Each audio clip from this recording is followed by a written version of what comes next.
es su nombre, Rey de Reyes y Señor de Señores. Amén. Amén. Abramos nuestras Biblias así puestos de pie en Isaías capítulo 43, versículo... Vamos a comenzar del versículo 10.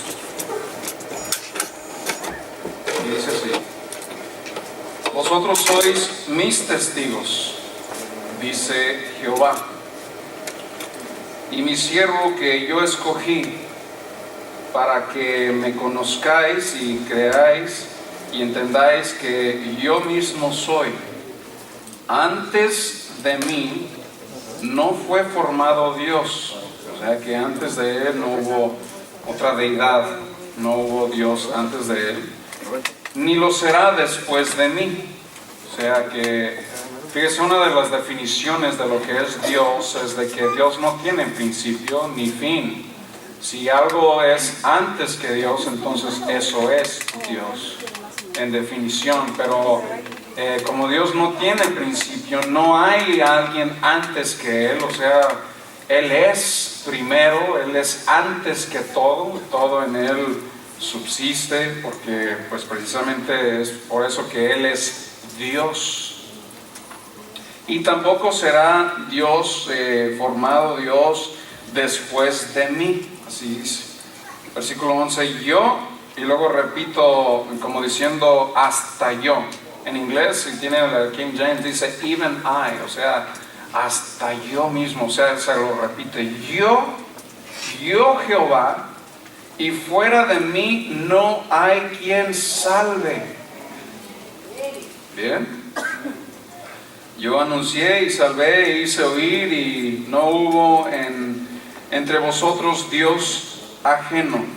Vosotros pues sois mis testigos. ¿Quién dice? Dice Jehová, que yo soy Dios. Amén. Padre Santo, abre nuestros corazones, nuestro entendimiento para recibir tu palabra y instrúyenos. Habla por medio de mí, yo te necesito, Señor. Yo no soy nada ni nadie sin ti. Pido, Señor, que nos bendigas hoy con la enseñanza de tu hermosa palabra, y al aprender tu palabra ser más y más como tú. En el nombre de Jesús, amén, amén, amén. Pueden tomar su lugar. Nos dice su palabra, ser santos porque yo soy santo. Sin la santidad nadie verá al Señor también. Pero pues si conocemos a Dios, como me lo estaba compartiendo un querido hermano, si conociéramos a Dios, su santidad, entonces nosotros naturalmente vamos a ser santos, porque estamos conociendo los atributos básicos de Dios. Si conociéramos a Dios como amor, pues básicamente nosotros también vamos a crecer en amor. Si conocemos a Dios en su totalidad, como también Él es santo, Él es recto, muchas veces Él exhorta, reprende. La palabra de Dios muchas veces es agresiva en sus tendencias básicas y básicamente en contra del error, o no lo pintamos tan bonito, el pecado. Y entonces, si nosotros simplemente mediante la palabra vamos conociendo más sobre los atributos básicos, fundamentales de Dios, entonces nosotros naturalmente vamos a ser más y más semejantes a Él. Si Dios es santo, ¿sabe qué? Usted y yo, si estamos creciendo, estamos aprendiendo, llenándonos de la palabra de Dios, conociendo que Dios es santo, nosotros también vamos a comenzar a santificarnos un poco más, a ser más y más separados y distanciados del mundo, y ser más y más semejantes y similar a Él. Pero para eso es necesario la palabra. Diga conmigo, la palabra. Es necesario estudiar la palabra, meditar la palabra, desayunar, almorzar, cenar la palabra. O sea, estuvo Martín Lutero, que es el gran reformador cristiano, quien dijo, él escribió aproximadamente más de 60,000 documentos, o sea, tesis, sinopsis, teorías y estudios referente a la palabra y basados bíblicamente, con su fundamento bíblico ciertamente. Y él al morir, él dijo algo muy interesante. Dijo, de todos mis escritos, o sea, más de 60,000 escritos, que no se lean ninguno de ellos, acepto la palabra. Que nosotros nos diéramos cuenta del privilegio que tenemos de estudiar la palabra, de hacer la palabra nuestra. Le pedí al hermano que no pusiera los versículos en las pantallas, porque hasta me puse, no sé si lo puedo decir, el Señor me habló o simplemente yo pensando, llegué a la conclusión de que hasta cierto punto se hace un daño poniendo los versículos en las pantallas, porque luego ya la gente ya tiende a depender en las pantallas, que bueno, ahí va a estar el versículo. Mejor hay que nosotros tener nuestra Biblia y hojear nuestra propia Biblia, ¿sí, no? Entonces voy a mencionar varios versículos y les voy a pedir que me acompañen. Si tienen algo para escribir, escriban. Si tienen comentarios, convicciones, preguntas, escríbanlas. Y si es posible, si quieren, también tienen esa... hoy que tecnológicamente estamos avanzados, me pueden escribir un correo y con mucho gusto les puedo responder y podemos seguir, por ejemplo, una conversación o un open forum, como se les llama en las universidades, referente a lo que se está hablando el día de hoy. Muy bien, el texto el cual le usé para abrir es un texto que usan los testigos de Jehová para decir que ellos son los únicos que tienen la verdad, ellos son los que tienen el evangelio, ellos son los que están correctos.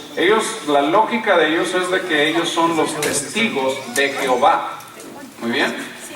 Nosotros se nos ha acusado por medio de ellos de que nosotros somos luteranos, de que nosotros somos armenianos, calvinistas, que nosotros, o sea, algo que tiene todo esto en común es de que nosotros somos seguidores de hombres, que es luterano, el calvino, todos ellos, y que no somos seguidores, que al ser seguidor de hombre, pues estamos confiando en el hombre y pues que pues estamos mal en esencia.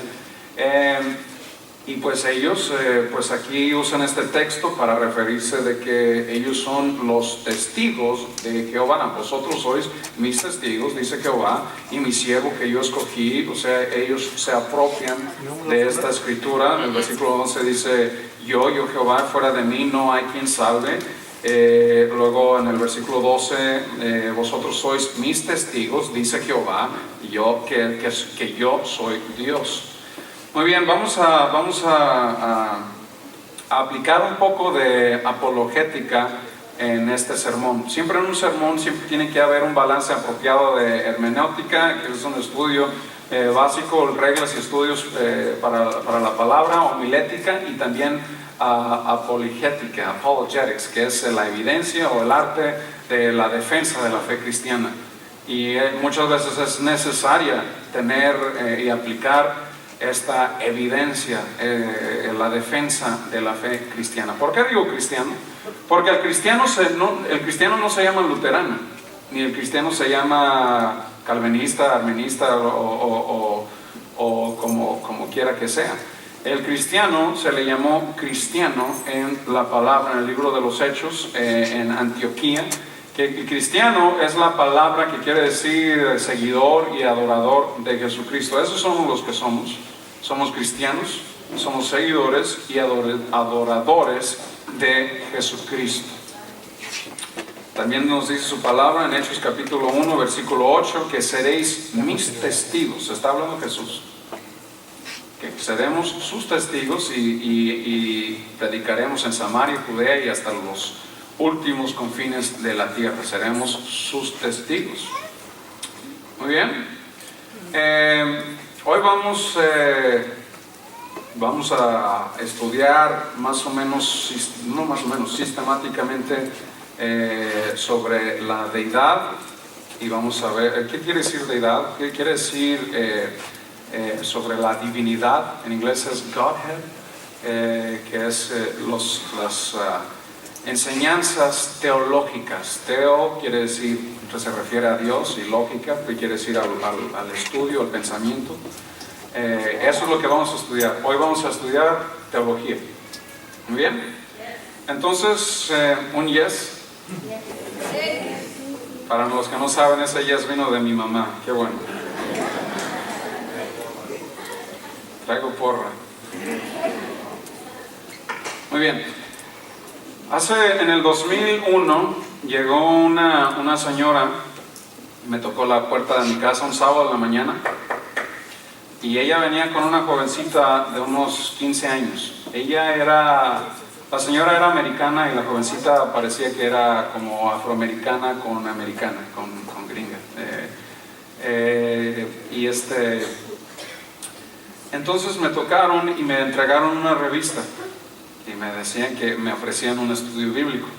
En ese tiempo yo estaba en mis estudios para licenciatura en ministerio, y pues yo tenía me gustaba estudiar para empezar, pero bueno, viene, me ofrece una revista y me ofrece un estudio bíblico. Entonces miré la revista y lo que decía es de que the true name of God is Jehovah, que el verdadero nombre de Dios es Jehová. The true name, así, el verdadero nombre de Dios es Jehová. Entonces yo le dije, pues muchas gracias, pero no es así como lo enseña la Biblia. Y entonces la señora se puso así como agresiva, dice, así casi me vio como si fuera un diablo. Entonces le dije, perdón, pero no es así. Ella me dice, se puso así como no sé si se le subió la presión o qué pasaría, pero sentí como que se me iba a pegar. Y yo en ese tiempo tenía unos 21 años tal vez, y estaba ahí un flaquito así. Dije, no, si me pega me va a ir mal, y lo hago en mi propia casa. No, pero se me puso así agresiva y me dice, yo solamente vine para ofrecerte un estudio y tú nos estás insultando. Le dije, discúlpame, pero yo no le estoy faltando al respeto, yo simplemente estoy dejándole saber que bíblicamente no es así. Y luego me dice, no, pues tú tienes una Biblia equivocada. Y me dice, saca tu Biblia. Y saqué mi Biblia y pues le dije, esta es la versión que yo tengo. Es en inglés, en español, es King James, 1960, y también Reina Valera. Entonces le dije, pues esa es la versión que yo uso, que viene traducido de los manuscritos originales, no viene del Divulgato, no viene de otras traducciones después, y luego modernizadas al español. Y se lo volteé, le dije, pero la versión que usted usa es del 1950, lo hablé todo en inglés, obvio. Le dije, es de 1950 y su Biblia tiene bastantes errores doctrinales y gramáticos sencillos y básicos, como por ejemplo, en su Biblia se encuentra la palabra insertada Jehová 237 veces en el Nuevo Testamento, cuando en los manuscritos originales griegos no existe ninguna sola vez la palabra Jehová en el Nuevo Testamento. Usted me puede preguntar, bueno, pastor, ¿y cómo es que usted se acuerda de 237? Es que yo vivo en Milpitas y está el 237 ahí, ¿no? Entonces, así hago la conexión, ¿verdad? Entonces, es por eso que me acuerdo que está 237 veces en 237 en el Nuevo Testamento. Y entonces le dije, ese es un error gravísimo, porque si uno está siendo fiel a la traducción, pues cómo puede uno nomás insertar también errores muy básicos y muy sencillos cuando ustedes le quitan a Cristo sobre sus aspectos de la deidad. Por ejemplo, ustedes en Juan capítulo 1 verso 1 le ponen a Jesucristo como si fuese así o como un Dios menos, o como otra deidad separada, y su lógica es de que ustedes usan que al diablo cuando hay términos que se refieren que él es el Dios de este siglo, y así ponen a Cristo en esa misma categoría, lo comparan como si fuese un ángel. Y pues ese y muchos otros errores muy sencillos y básicos en interpretación son los que existen en su Biblia, y usted me está atacando a mí. Por ejemplo, su Biblia fue traducida en 1950 por 5 eruditas que pues nadie sabía quiénes eran estas personas hasta que llegó todo este proceso a una corte donde se les obligó para que soltaran y informaran quiénes fueron los que traducieron su Biblia, porque hay bastantes errores gramáticos y sencillos y básicos en doctrina. Entonces, en 1955, o sea, 5 años después, dieron esos nombres, y de esos nombres uno de ellos tuvo clases introductorias que resultaba ser el presidente de la organización Watchtower en Brooklyn, New York, que son los encargados, de ahí es donde viene todo lo de los testigos de Jehová. Y entonces uno de ellos sí tenía unos estudios universitarios, pero los demás no sabían ni qué. Es como decirle a un hermano, tradúzcame algo, un documento en chino, tradúzcamelo en español, y el hermano, pues el hermanito no sabe nada de Chinese o de Mandarin, o sea, entonces pues ¿cómo va a traducir si no sabe el lenguaje? Pues esos son los que tradujeron, o sea, esa es una realidad, o sea, yo no estoy inventando, esto es historia, estos son hechos.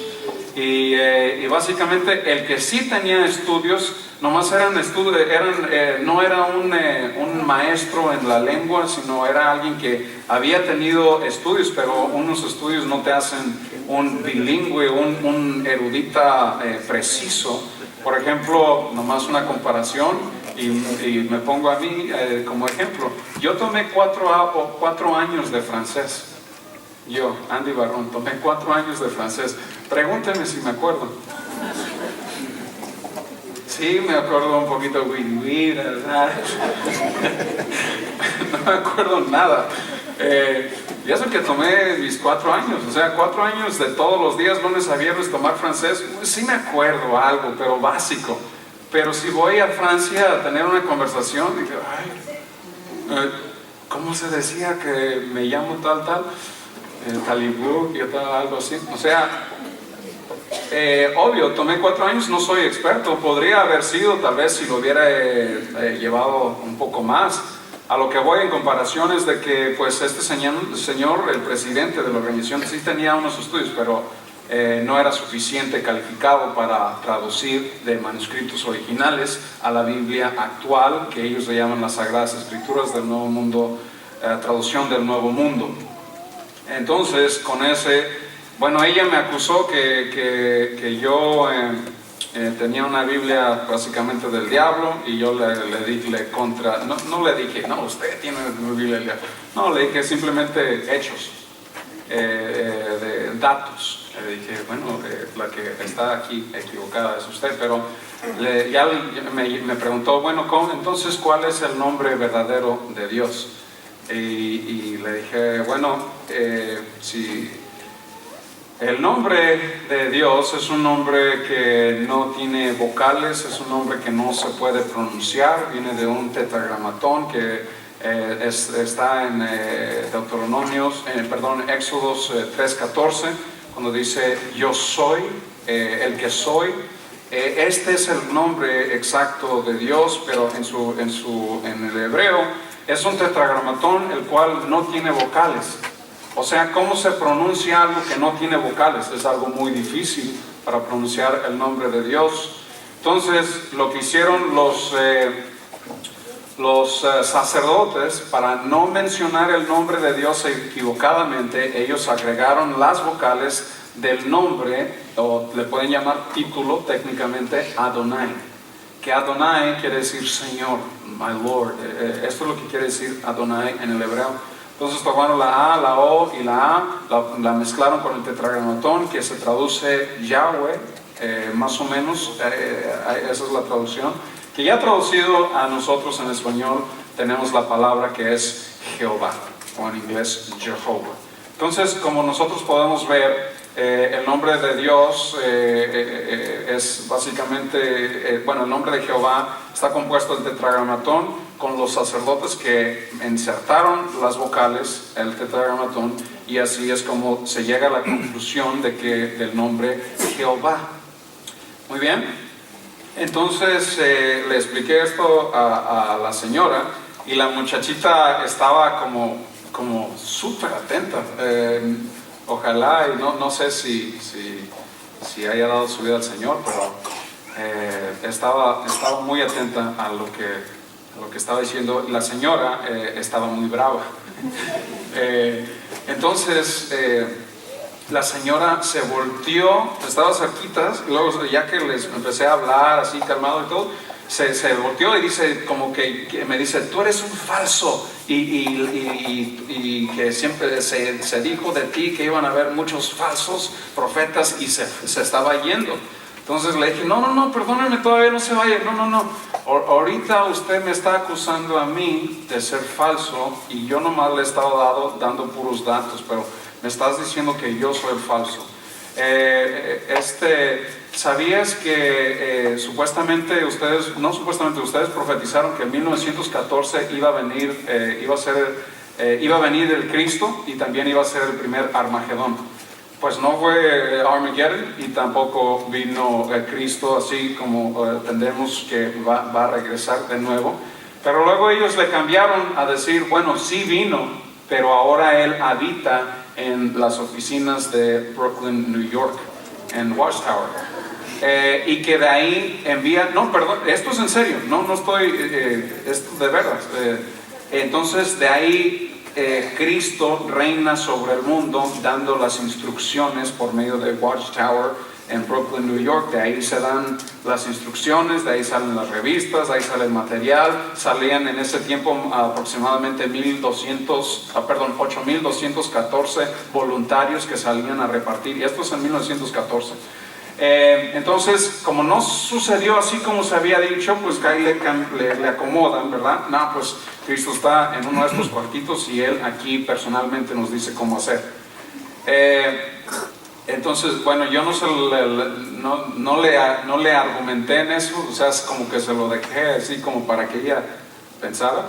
Y luego le dije en 1966, dijeron que iba a suceder el Armagedón, otra vez falló. Luego le cambiaron a 1975, que iba a ser otra vez el Armagedón, y pues le cerraron otra vez.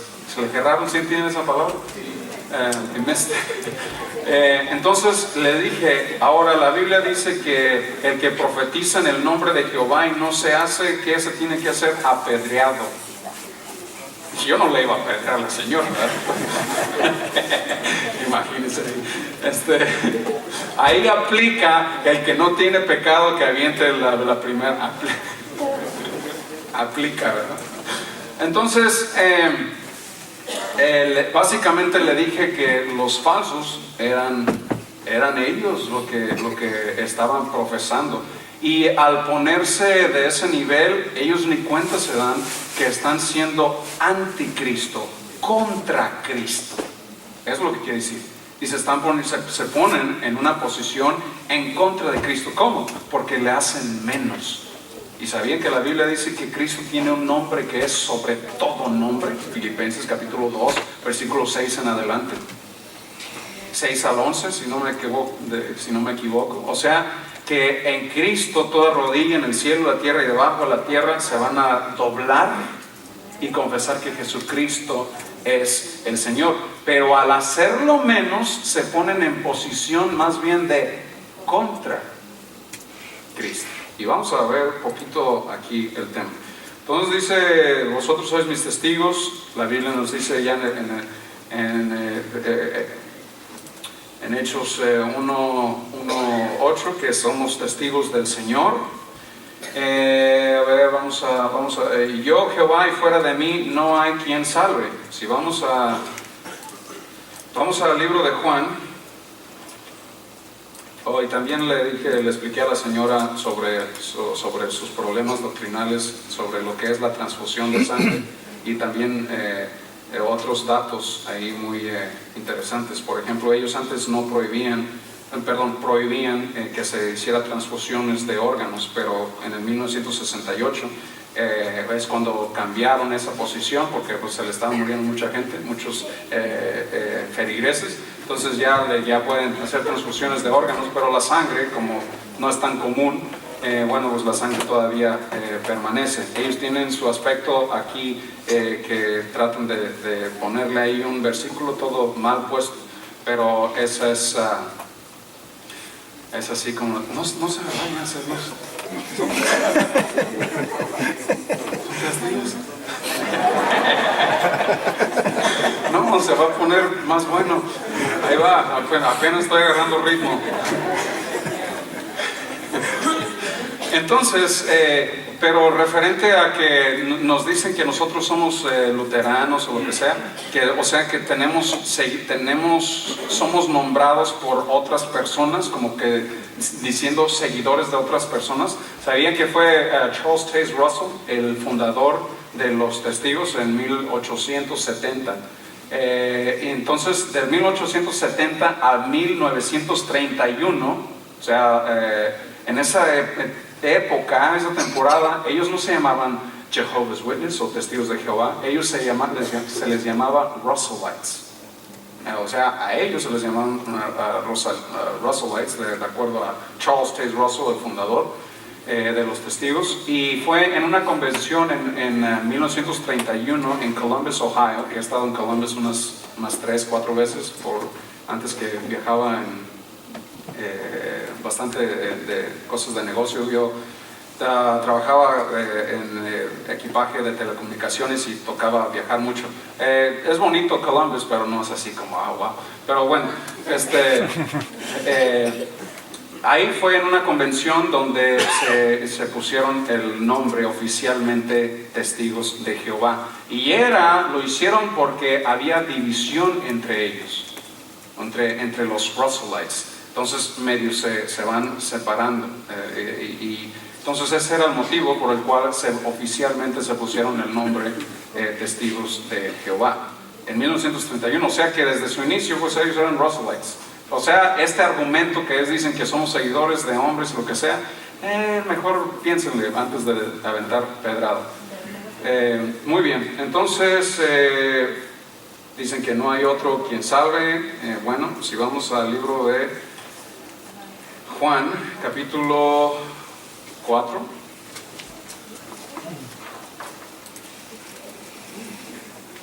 Si empezamos, en el capítulo 3, era cuando iba Pedro y Juan, que subieron al templo a la hora novena, en la hora de la oración, porque ellos tenían por costumbre ir al templo y a orar. Y ellos fijando un hombre que estaba cojo, y versículo 4, que estaba pidiéndoles limosna. Versículo 6, el hombre cojo, se los voy a parafrasear aquí porque hay bastante.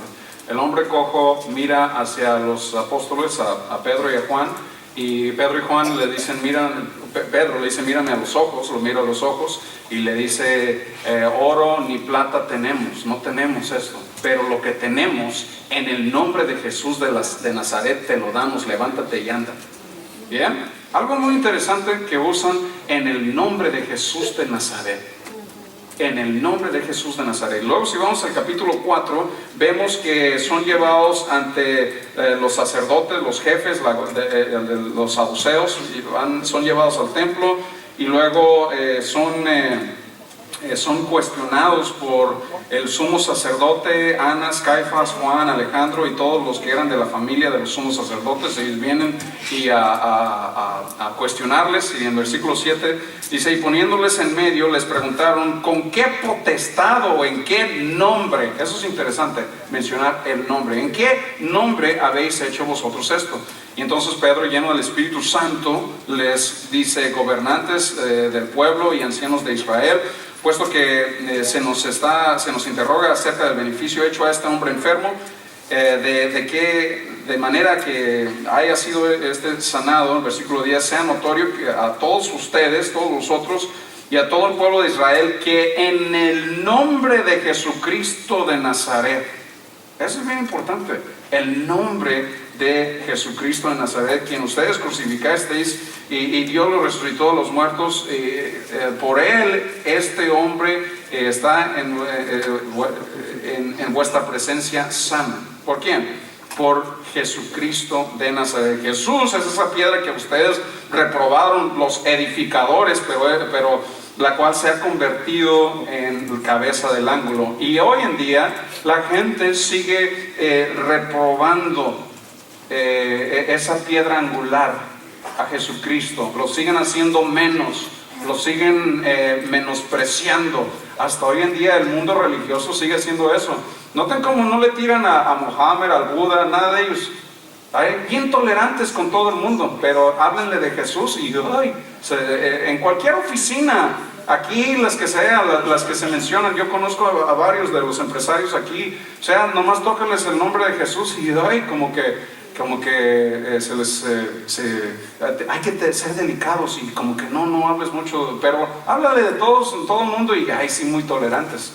Bueno, hasta el día el mundo religioso todavía hace menos, trata de hacer menos a Cristo. Y luego, como dice en el versículo 12, en ningún otro hay salvación, porque no hay otro nombre bajo el cielo dado a los hombres en que podamos ser salvos. O sea, no hay otra manera, no hay otro nombre. Pero si vamos en Isaías, bueno, se puede ver así como si fuera una contradicción, porque Isaías dice que solo Jehová es el que salva, pero en el Nuevo Testamento dice que no hay otro nombre y que no hay otra manera. Y si vamos a Juan, bueno, si vemos por ejemplo Isaías 44:24 dice: yo Jehová tu Redentor. En el 44:6 dice: yo Jehová Rey de Israel, su Redentor. Él es el que perdona nuestros pecados.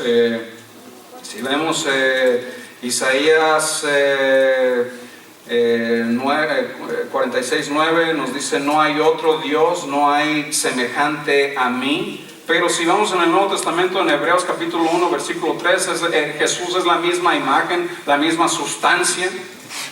Si vamos a Filipenses capítulo 2, versículo 6 en adelante, nos dice que Jesús es, que siendo Él mismo siendo Dios. ¿Sabía que usted que el libro de Isaías nos profetiza en el capítulo 6, o 7:14, si no me equivoco, que el nombre de Jesús sería Emmanuel, que quiere decir literalmente Dios con nosotros? En el Nuevo Testamento, en el libro de Mateo, se nos dice que su nombre es Emmanuel, que es un título únicamente para Él, que Él es Dios con nosotros. Eso es lo que quiere decir Emmanuel. Si vamos a Isaías capítulo 9, versículo 6, nos dice: porque un niño nos es nacido. Hasta los testigos de Jehová aplican este texto y le dan crédito, porque pues es para referente a Jesús, nomás que le tuercen un poquito. Porque un niño nos es nacido, un hijo nos es dado, y el principado será sobre su hombro, y se llamará su nombre como Admirable, Consejero, Dios fuerte. Aquí va, Padre eterno y Príncipe de paz. No quiere decir así como príncipe, como un título de príncipe y luego está el rey. O sea, como que un poquito menos del rey. No, quiere decir como chief, como el príncipe. No sé cómo explicarlo. A lo que quiero resaltar es de que aquí dice que se refiere a Jesús, uno de sus títulos, como Padre eterno. ¿Cuántos padres tenemos? Pregunta. La Biblia nos dice en Mateo capítulo 23, no recuerdo el versículo, en el cual Jesús nos dice que no llamemos a Padre aquí en la tierra, porque tenemos solo un Padre. Hoy el mundo entero, el mundo católico, le dice a los sacerdotes o a los curas, le dice Padrecito o Padre, que pues la Biblia nos dice un poquito diferente. Pues la Biblia nos enseña que tenemos un solo Padre. Entonces, ¿qué pasa ahí? Tenemos dos padres, Jesús es un Padre, y luego tenemos a Dios Padre. ¿Cómo estamos ahí? Bueno, la verdad es de que nosotros creemos en un solo Dios verdadero. De acuerdo a Deuteronomio capítulo 6, versículo 4, servimos un solo Dios verdadero.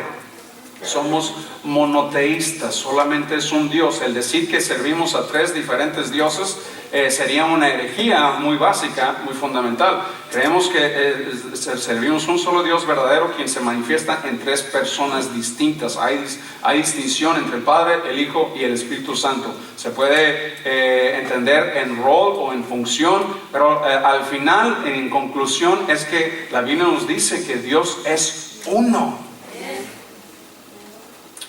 Y entonces lo que yo veo, lo que nos enseña la Escritura, y esta es una realidad, es de que la Biblia, tanto el Antiguo Testamento como en el Nuevo Testamento, es que Jesús es el Dios del Antiguo Testamento como también lo es del Nuevo Testamento. Y quiero decir algo muy claro y muy fácil y muy sencillo, que no hay nadie como nuestro Señor Jesucristo. Entonces, si vamos Juan capítulo 14, vamos a ver, versículo 1, no se turbe vuestro corazón, creéis en Dios, creed también en mí. Versículo 5, y dijo Tomás, Señor, no sabemos a dónde vas y cómo pues podemos saber el camino. Entonces Jesús le dice, yo soy el camino, yo soy la verdad y la vida. Nadie viene al Padre sino por mí. Bien, si me conocieseis, también a mi Padre conoceríais. Desde ahora le conocéis y le habéis visto. Entonces Felipe le dice, Señor, muéstranos al Padre y nos basta. Entonces, ¿qué dice Jesús? Tanto tiempo hace que estoy con ustedes y no me has conocido, Felipe. El que me ha visto a mí ha visto al Padre. ¿Cómo pues decís tú, muéstranos al Padre? ¿Estamos entendiendo? Vemos también en capítulo 10, versículo 30, si no me equivoco, es de que nos dice, yo y el Padre, ¿cuántos son? Uno. En el libro de Santiago se nos deja saber también de que, fíjese que el diablo cree que Dios es uno. Como dice, bien hacéis que creéis que Dios es uno. El diablo también cree y tiembla. Se ve siempre que Dios es uno. Entonces no hay separación. El Padre, el Hijo, el Espíritu Santo son uno. Son tres los que dan testimonio, son uno. Bien, no le quitamos, no le hagamos menos. Pero vamos un poquito más en nuestra investigación. Y si vamos al libro de Isaías, vamos al capítulo, versículo 40. ¿Cuántos se me están durmiendo? Excelente. Excelente.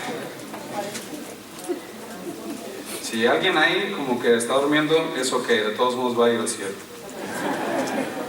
Bueno, retracto, quién sabe.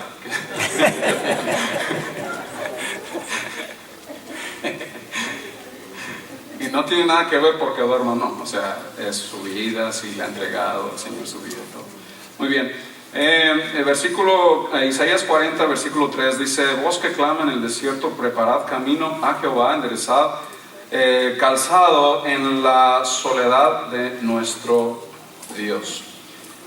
Y si vemos, esta es una profecía que se refiere a nuestro Señor Jesucristo. La podemos ver cumplida en el libro de Mateo, como también la podemos ver que se cumple en Juan capítulo 1, versículo 23.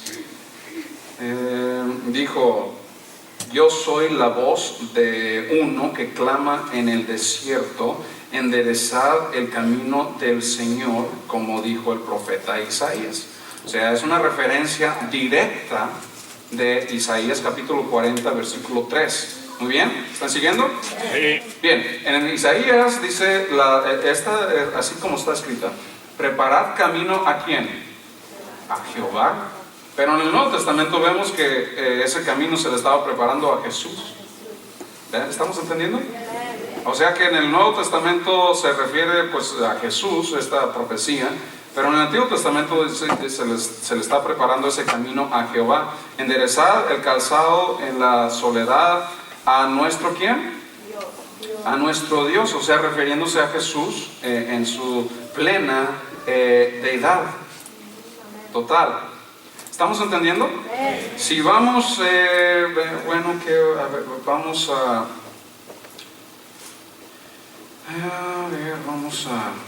también en Isaías 41, versículo 4 dice, ¿quién hizo y realizó esto? Quien llama a las generaciones desde el principio, yo Jehová el primero y yo mismo con los postreros.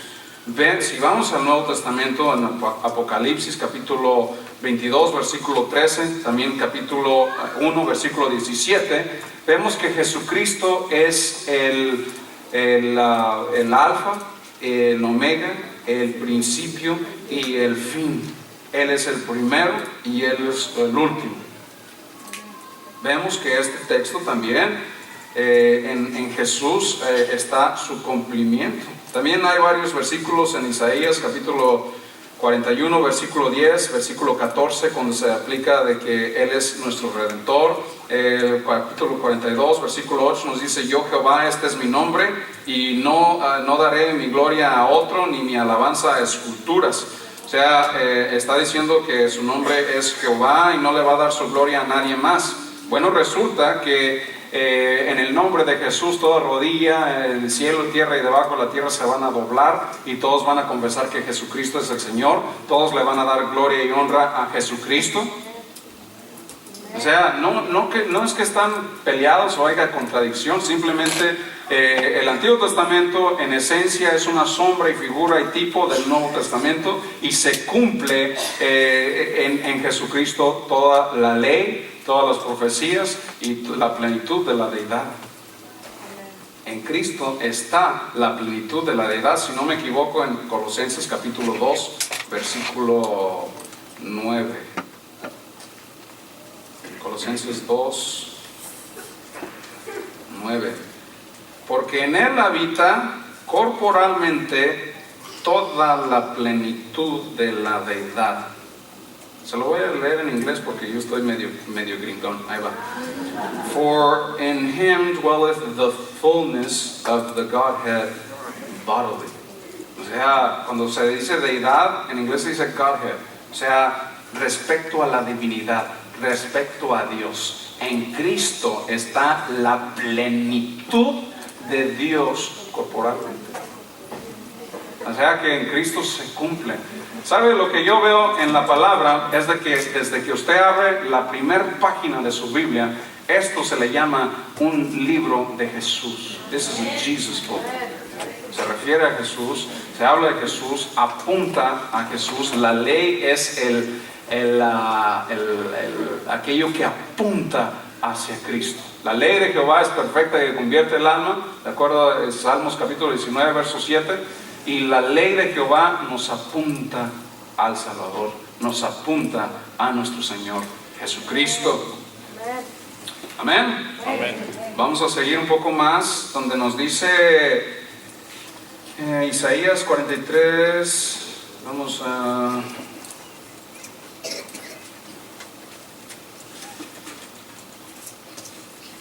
Qué bonito es estudiar la palabra, ¿verdad? Amén. Si nomás estudiáramos la palabra,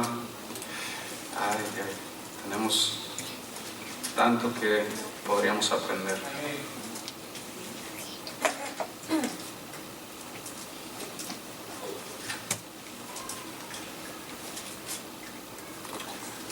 Si vamos a... Hay bastantes versículos que se refieren a Jehová como nuestro Redentor. En Isaías 41, 10, 14, también Isaías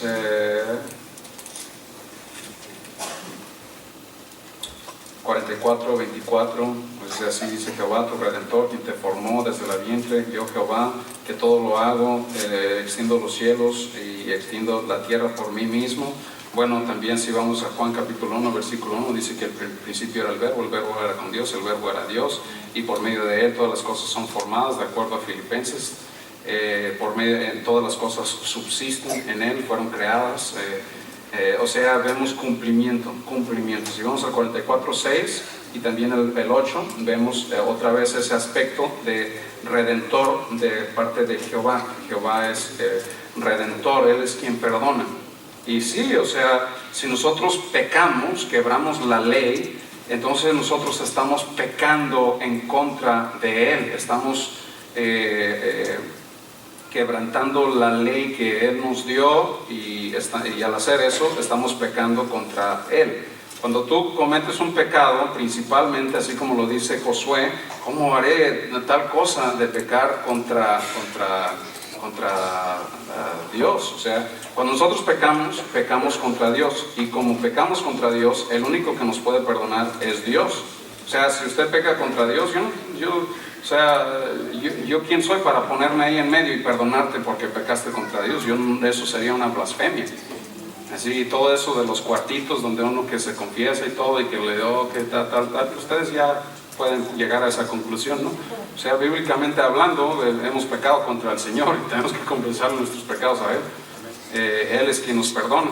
Bueno, había un caso en el capítulo 2 de Marcos 2, nos dice que el versículo 5, al ver Jesús la fe de ellos, o sea, le trajeron un paralítico, dijo el paralítico: hijo, tus pecados te son perdonados.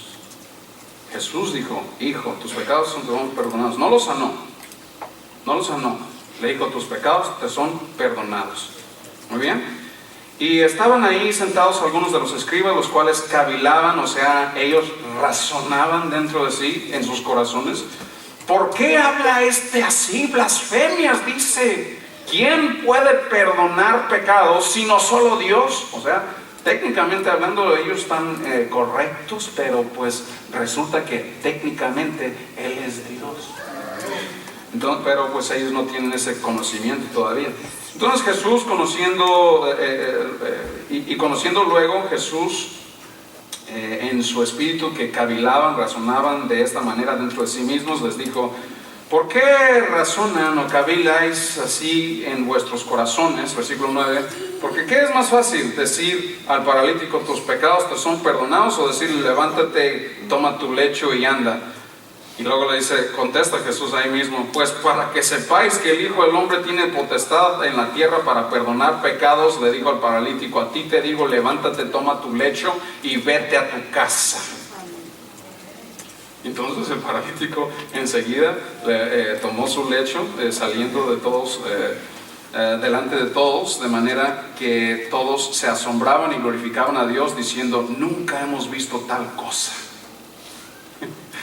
Después volvió a salir del mar y toda la gente venía a él. ¿Y qué hacía el Señor? Les enseñaba. ¿Qué es lo que se comprueba con este texto? Bueno, pues es otro aspecto de la deidad de nuestro Señor, de que de acuerdo a Isaías capítulo 42, versículo 8, 43, 11 y 25, solo Dios es el que perdona pecados. Viene Jesús y ¿qué es? ¿Qué hace? Perdona pecados. ¿Por qué? Pues porque la Biblia nos dice que en el principio era el verbo era con Dios y el verbo era Dios. Ciertamente entendemos que de acuerdo a 1 Timoteo capítulo 3 versículo 16, Él es indiscutiblemente grande, es el misterio de la piedad. Pero vemos algo muy interesante. Timoteo 3:16 nos dice: indiscutiblemente grande es el misterio de la piedad. Indiscutiblemente se dice, es como decir sin controversia, es grande el ministerio de las cosas de Dios. Pero aquí nos viene: Dios fue manifestado en carne, justificado en espíritu, visto por los ángeles, predicado en los gentiles, creído en el mundo y recibido arriba en gloria. ¿Cómo fue manifiesto Dios? En carne. ¿Y a quién se refiere ese texto? Muy fácil. A Jesús. Si vamos a Juan capítulo 5, versículo 7, porque 3 son los que dan testimonio en el cielo, el Padre, el Verbo y el Espíritu, y esos 3, ¿cuántos son? 1. Y 3 son los que dan testimonio en la tierra, el Espíritu, el agua, la sangre, y estos 3 concuerdan. Si recibimos el testimonio de los hombres, vamos al versículo 20 de 1 de Juan 5:20, donde nos dice: pero sabemos que el Hijo de Dios ha venido y nos ha dado entendimiento para conocer al que es verdadero, y estamos en el verdadero, en su Hijo Jesucristo. Este es el verdadero Dios y la vida eterna. Me sale otra vez el inglés en mí. This is pretty deep. O sea, está profundo, estamos en el verdadero. ¿Cuál es la vida eterna? Conocer al Padre y al Hijo, de acuerdo a Juan 17:3. Esta es la vida eterna, conocer al verdadero. Vamos a el libro de... ¿Cómo podemos seguir?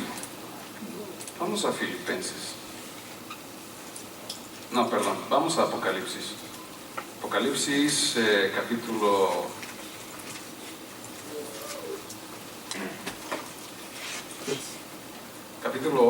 1, versículo 8. Yo soy el alfa y el omega, el principio y fin, dice el Señor, el que es, el que era y que ha de venir. Y luego, ¿cómo dice?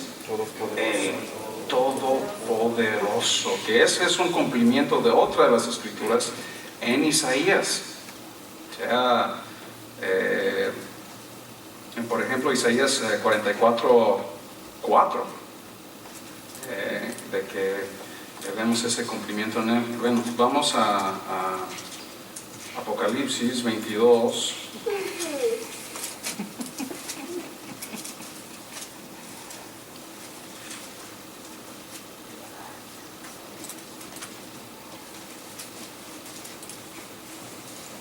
Eh, 22:13.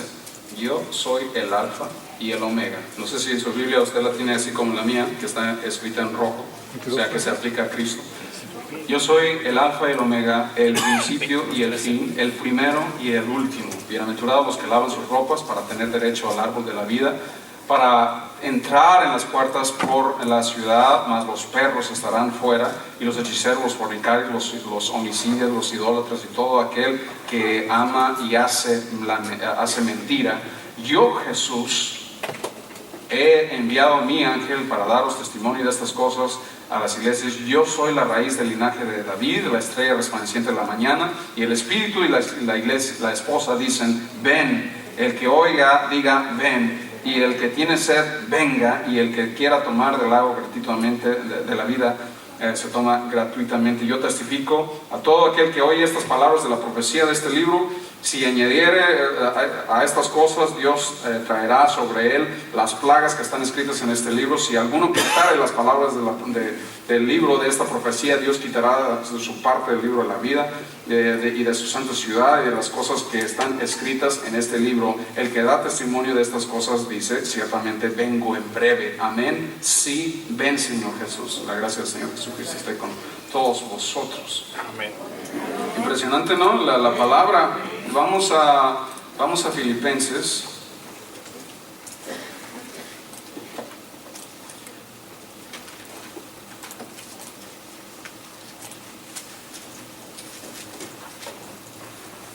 Poderosa la palabra, ¿no?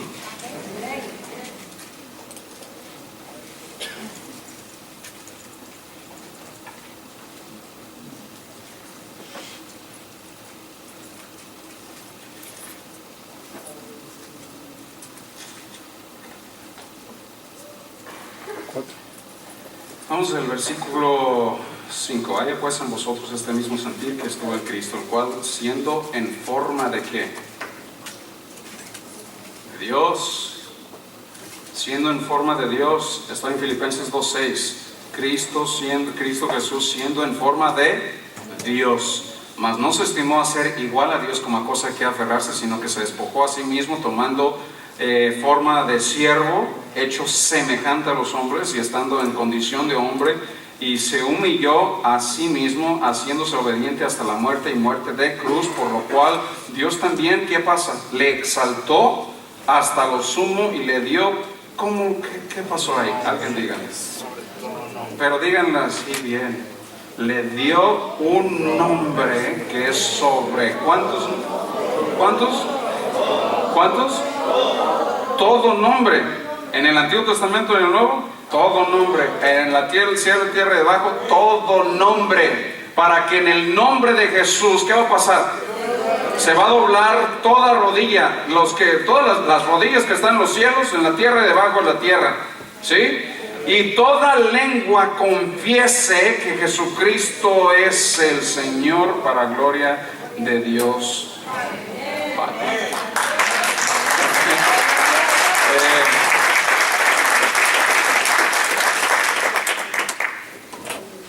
Todos aquellos quienes hacen menos nuestro Señor Jesús, pues inconscientemente y ni cuenta se han de dar, pero se están poniendo en una posición en contra de Cristo. O sea que aquel espíritu del anticristo es un espíritu muy vivo actualmente, y se ve cada rato, cuando la próxima vez que le toquen ahí la puerta, usted ya sabe, espíritu de anticristo. No, sí, a mí ya me marcaron. O sea, yo veo que ahí tocan todo en mi vecindad, pero ahí siempre, ahí han de decir, no vayan ahí, porque se van a convertir. No, eso no dicen. Quién sabe qué dicen. Pero no van ahí. Pero esto es la importancia de estudiar la palabra, de exaltar a nuestro Señor Jesucristo. Amén.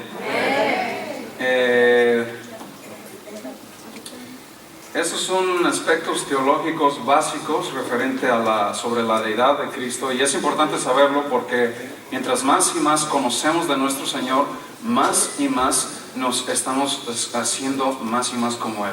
Si conocemos, todavía no llegamos a los atributos básicos naturales de Él. Por ejemplo, Dios es amor, es misericordioso, es compasivo, pero también es fuego consumidor. ¿Sabía eso? O sea, y también es recto, también es justo. Y si solamente vamos aplicando lo que la Biblia nos enseña referente a las cuestiones de la deidad de Dios, pues también nosotros vamos a ser más y más como Él. Y es importante conocer la palabra para que no nos hagan, como le dicen en inglés, doctrinal pretzel, o sea, un enredillo de doctrinales que están bien torciditos. No, nomás les hacen un poquito de estudio y dicen, no, pues están bien mal. Pero lo que pasa es de que pues no quieren renunciar tal vez su manera de ser, pues porque ahí en medio está el orgullo, ahí en medio está la amistad que se ha formado con otros feligreses de su dogma. Entonces pues hay muchos aspectos humanos los cuales interfieren para que esa persona venga a su totalidad de entendimiento de la palabra, pero para eso hay que orar, para que los ciegos puedan ver, porque si estoy correcto, 1 Corintios 4:4 o 2 Corintios 4:4 es la escritura que dice que Satanás ha cegado el entendimiento para que no puedan ver la luz resplandeciente del Evangelio. Entonces eso es lo que pasa, Satanás pues ciega el entendimiento para que no vean la luz resplandeciente del Evangelio, de las buenas nuevas de nuestro Señor Jesucristo. Entonces, lo que tenemos que hacer es orar por ellos, y nosotros estudiar para con sabiduría y con compasión enseñar la palabra. Cuando la próxima vez que le toquen, no tengan miedo, más bien, póngase contento porque va a evangelizar. Amén. Pongamos de pie, por favor. Gracias. Pongamos de pie. A mí no nos habla, explica. Señor Jesús, danos, gracias Padre, primero por tu palabra, por tu hermosa palabra. Tu palabra es verdad. Y ayúdanos, Señor, para nosotros ser serios, estudiosos de tu palabra y pacientes en el estudio y el desarrollo del estudio de tu palabra, y para no tan solo llenarnos de entendimiento, pero que el entendimiento de tu palabra vaya cambiándonos y moldeándonos y haciéndonos más y más como tú, Señor.